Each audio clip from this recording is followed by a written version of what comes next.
पश्चिम बंगाल से अमित हमारे साथ जुड़े हैं। अमित, पश्चिम बंगाल की बात की जाए तो आज छठे चरण में 8 सीटों पर मतदान होना है और नंदीग्राम सीट की मैं बात करना चाहूंगी, जिस सीट पर आज वोटिंग हो रही है। हमने देखा कि किस तरह यहां हिंसा भड़क गई थी, लेकिन अभी वहां किस तरह के हालात हैं और वोटर्स कितनी संख्या में अपने मताधिकार का इस्तेमाल करने के लिए पहुंच रहे हैं सुबह से। देखिए ज्योत्सना, अगर हिंसा की बात की जाए तो वो जो तमलुक लोकसभा सीट है उसी में नंदीग्राम विधानसभा पड़ता है। इसी का एक और विधानसभा सीट पड़ता है महेशदल में ही ये एक हत्या हुई है। आरोप लगाया जा रहा है कि टीएमसी वाले का कहना है कि उनके कर्मी थे जिसके ऊपर बीजेपी वालों ने हमला किया, जिसमें उनकी मौत हुई है। बहरहाल मैं जिस जगह पे इसमें मौजूद हूं ये नंदीग्राम है और मेरे पीछे जो आप देख रहे हैं ये पोलिंग बूथ है नंदायक बाड़। ये जो प्राथमिक विद्यालय है यहाँ पर शुभेंदु अधिकारी वोटिंग करने आएंगे। शुभेंदु अधिकारी का पोलिंग बूथ है। अगर मैं बात करता हूं कि आज बंगाल के चुनाव की तो 8 सीटों पर वोटिंग हो रही है।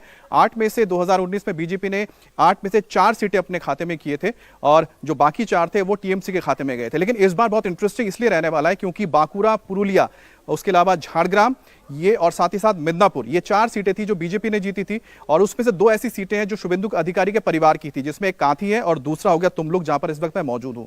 ये दोनों ही सीटें मानी जाती है कि जो अधिकारी परिवार इनका वर्चस्व यहां पर है। इस बार अगर ये दोनों सीटें शुभेंदु अधिकारी की वजह से अगर बीजेपी को मिल जाती हैं तो ऐसे में बीजेपी और अगर अपने पिछले टैली को रिटेन करती है, यानी 4 सीटों को रिटेन करती है, तो बीजेपी का जो ग्राफ और बढ़ेगा और 4 सीटें जो से बढ़कर वो 6 सीटें हो जाएंगी। लेकिन घाटाल लोकसभा को भी लेकर बहुत जबरदस्त यहां पर इस वक्त आप कह सकते हैं कि टक्कर है, क्योंकि दोनों ही तरफ 2 यहां के स्टार हैं। एक है देव जो कि लगातार अपने 2 चुनाव जीत चुके हैं, यहां से तीसरी बार चुनावी मैदान में उतरे हैं। देव अधिकारी सुपरस्टार है बंगाला फिल्मों के। उनके खिलाफ जो उतरे हैं वो बीजेपी के एमएलए हैं खड़गपुर से हिरोन। अब हिरोन लगातार उनको टक्कर दे रहे हैं, तो ऐसे में देखना अगर घटाल निकल जाता है तो ऐसे में मिदनापुर की जो 4 सीटें जो अधिकारी परिवार जिनका कहते हैं कि इस पर वर्चस्व है, तो 4-0 हो जाएगा, जो ममता बनर्जी के लिए बहुत बड़ा झटका होगा। क्योंकि नंदीग्राम में ममता बनर्जी को चैलेंज करके शुभेंदु अधिकारी ने 2019 में हरा दिया था।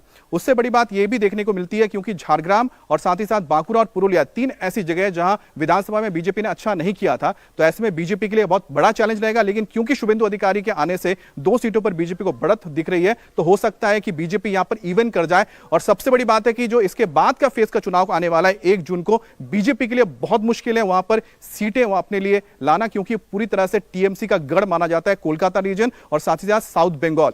और बीजेपी के लिए आज का जो चुनाव बहुत महत्वपूर्ण है क्योंकि बीजेपी यहां पर जितना मर्जी चाहे अपने टैली को बढ़ा सकती है, क्योंकि उनके साथ शुभेंदु अधिकारी का परिवार है और साथ ही साथ इस इलाके में मिदनापुर, पुरुलिया, बांकुरा में बीजेपी की अच्छी खासी पकड़ मानी जा रही है। एक और जो यहां पर दिक्कत आ सकती है वो है कि अभी से मौसम थोड़ा बहुत आप देख रहे हैं कि बादल छा गए हैं, क्योंकि साइक्लोन आने की संभावना जताई गई है।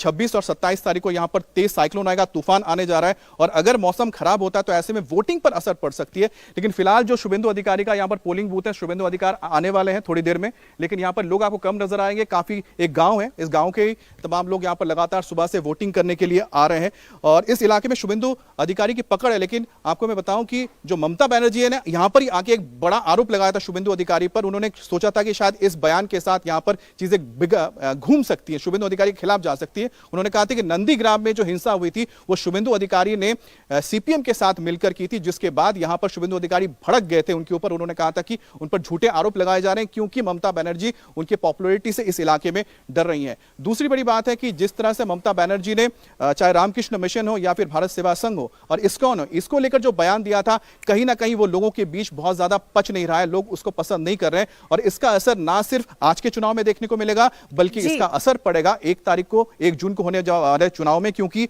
इस चाहे इस्कॉन हो चाहे वो फिर रामकृष्ण मिशन हो, उसका एक बहुत अच्छा आप कह सकते हैं कि बेस है, फॉलोअर्स है जो कोलकाता रीजन और साथ ही साथ उसके आसपास के इलाके में। वो विवाद भी दर्शकों को मालूम है कि किस तरह से ममता बनर्जी ने रामकृष्ण मिशन इस्कॉन पर आरोप लगाए थे, जिससे साधु संत नाराज हो गए थे। अब बहरहाल देखना है कि नाराजगी का फायदा नुकसान किसे मिलता है।